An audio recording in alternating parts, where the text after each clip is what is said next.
This is a dispute about pay and also the state of the health service. You know, our members who work in a health service have seen real terms pay cuts after the last decade. We calculate their earnings have basically gone down 20%.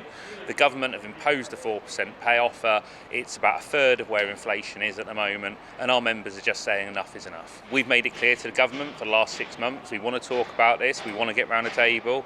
We heard Zahawi on Sunday talk about how negotiations should carry on. Well, we wish they'd started. You know, we need the government to come to the table to realise how strong the strength of feeling is amongst our members, and actually to put forward a decent pay offer.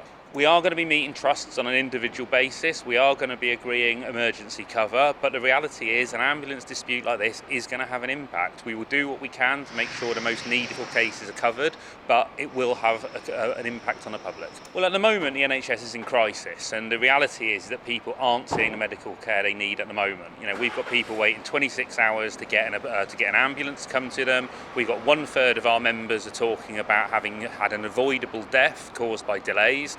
The real concern for us is when we're going out on strike, you know, if it wasn't for the picket lines, I think the service is so bad, people might not notice. This is a cry for help, and the government need to listen.